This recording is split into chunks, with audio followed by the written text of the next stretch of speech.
біздің депутаттарымыздың тарапынан президентіміздің осы жолдауында нақты атап көрсеткен, біз осы инклюзивті қоғамға жаңағыдай жол тартуымыз керек. Өйткені біздің мемлекетімізде жаңағыдай арнайы жаңағы білімді қажет ететін балалар бар, денсаулығында сондай бір проблемалар бар. Осындай балаларды жаңағы жалпы білім беретін мектептерге алу, ол балаларға жағдай жасау, түбегейлі жағдай жасау. Сондықтан да осындай заң қабылданды, және де қазіргі кезде осы инклюзивті білім беруге өте үлкен ден қойылып отыр. Педагог ассистенттерді мен қамтамасыз ету үшін осындай балаларменен бір сыныпта бала санына байланысты сондай балалардың санын арттыру. Содан кейін барып сол педагог ассистенттерді даярлау арқылы оған да қаражат бөлініп отыр бюджеттен.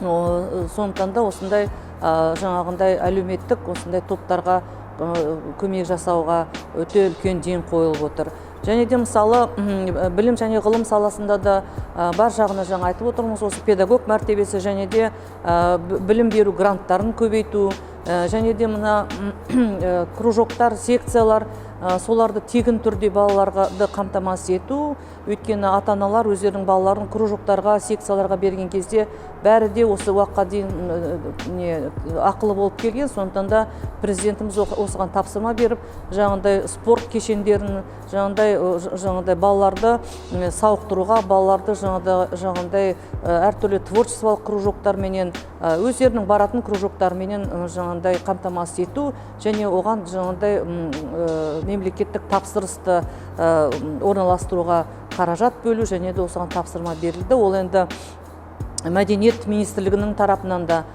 спортпен айналысуға, жаппай бұқаралық спортты дамытуға өте үлкен ден қою керектігін президент тапсырма берген. Сол тапсырма бойынша жұмыс жасалып, және де ауылдық жерлерде, селолық жерлерде, аудандарда осындай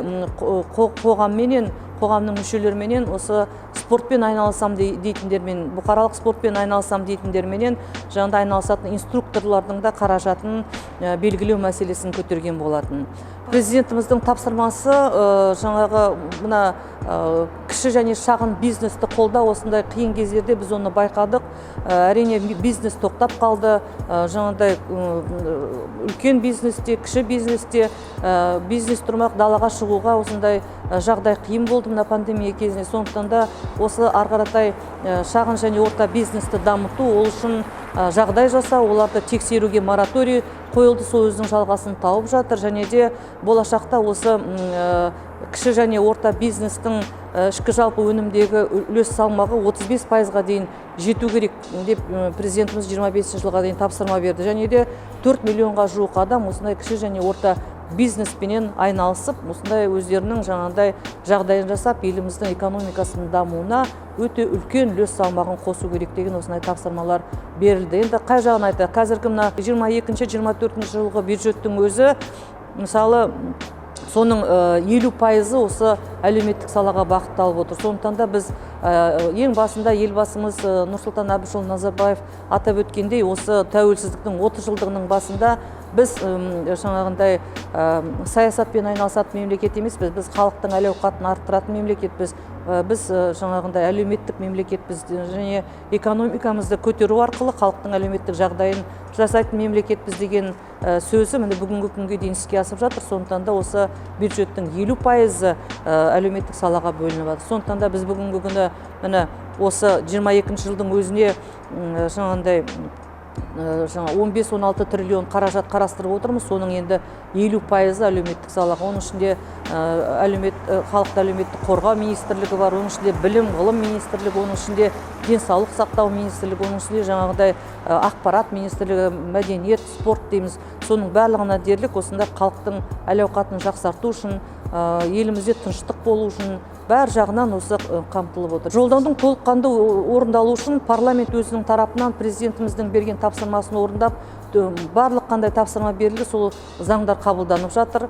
Біздің мемлекетімізде заңның үстемдігі орнаған, сондықтан да осы ең бірінші заңды түбегейлі орындау керек, оны қадағалауымыз керек. Мемлекетімізде 10-нан астам бағдарламалар бар, соның ішінде жастарға байланысты, жаңағыдай әл-ауқаты төмен отбасылары байланысты, көп балалы отбасыларына байланысты осы нұрлы жер бағдарламасының аясында жастарға жыл сайын осы үлкен қалаларда Алматы, Шымкент, Нұр-Сұлтан қаласында әр қалада мыңға жуық үй салу, оларды ол арендалық үй, оны коммуналдық шаруашылыққа беріледі, оны ешкім сатып ала алмайды, бірақ та жұмыс істейтін жастар, мысалы 14 жастан 29-ға дейінгі сол жастар қамтамасыз етіледі, көп балалы аналар қамтамасыз етіледі, және де жағдайы төмен отбасылар қамтамасыз етіледі. Сондықтан да осындай үймен қамтамасыз ету мәселесі де қарастырылып отыр. Және де мына жаңағы ауыл ел бесігі деген бағдарлама бар. Ауыл ел бесігі деген бағдарламада да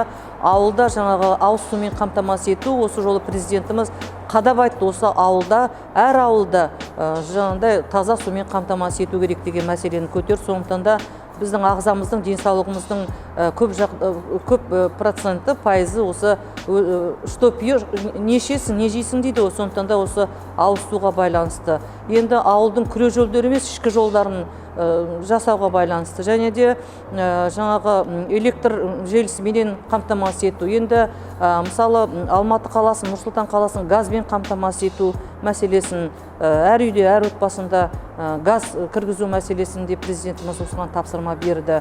Енді елімізді, мемлекетімізді жасыл желекпен қамтамасыз етуге де өте үлкен ден қойылып жатыр. Президентіміз осының барлығына тапсырма беріп, қазіргі кезде оның барлығы орындалу үстінде. Енді үкімет өз тарапынан барлық жағдайды жасап жатыр осы жолдаудың орындалуына.